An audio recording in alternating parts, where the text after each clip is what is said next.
DIY flashcards. Open yun na yung Canva. And then create design. Open yung A4 yung document na gagamitin ko para sa A4 yung papel ko. Tapos, sa isang A4, makakagawa ka dyan ng 4 na flashcards. So, una, ang gagawin ko is i-divide ko muna sa 4 yung A4. So, lalagyan ko nung rectangle. Tapos yan, makikita nyo nag-automatic siya kung nasa na yung gitna niya. Ayan no, pag makikita nyo yung line niya, sabihin nyo yung gitna niya. Ayan, so gawin natin bigyan ng border. Naka-flashcards para meron tayong outline kung saan natin kukupitin. Mas duplicate lang. Sinelect ko yung dalawa para mas madali matag-click eh.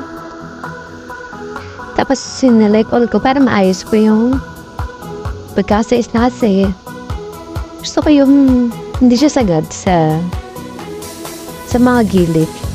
Kasi nga, hindi borderless yung printer ko. So, kailangan ko siya hindi tanong konti, tapos sa gitna. Pero meron allowance na sa gilid. Hindi mapaputol yung image ko. Tapos after nyan, since gray siya, diba? Tatanggalin ko lang yung kulay. Nalagay ko rin siya ng wala siyang kulay para mas lumitaw yung image na ilalagay ko dyan.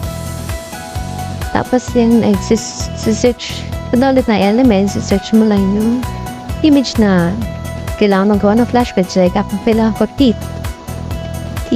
Tapos medyo malapad kasi yung image. So, ginawa ko pahiga. Anong mo siya? So, in-rotate ko siya 90 degrees para smash this. Just nyo na yung size na gusto nyo siyang. Tapos, for the detail, add text. Hindi ko yung add heading kasi para malaki siya. Para kay tao kagad ko nasa na siya. Minsan kasi pag yung maliit, di ko huwag mahanap. Tapos yan, papalitan ko lang yung font niya. Gusto ko kasi yung bold yung font para kitang-kita yung bata. Pagka papita ko na saan yung flashcards, mas madali niya mababasa. So, ayan, i-adjust ko lang din na 90 degrees yan para tantay sila.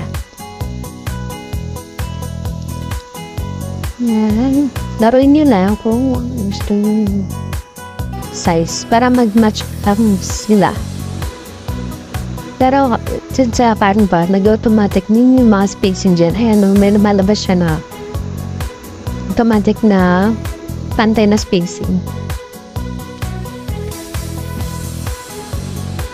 So, yun. Tinitas lang.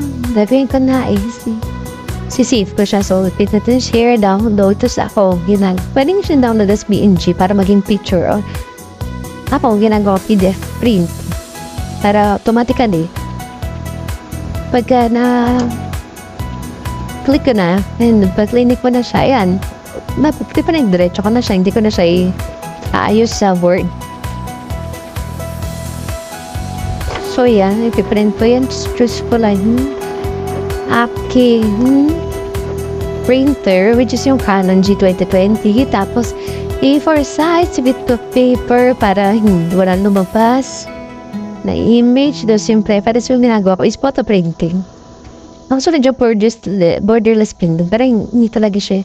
So, importante ito, select nyo lagi yung printer paper size A4. Paano talaga yung gagamitin nyo, kasi minsan nagkakamali dyan. Tapos high setting, para mas maganda siya. Tsaka minsan kasi pagka low setting niya, nabubura siya. So yan, piprint ko na, dumi ng printer. Ayan na.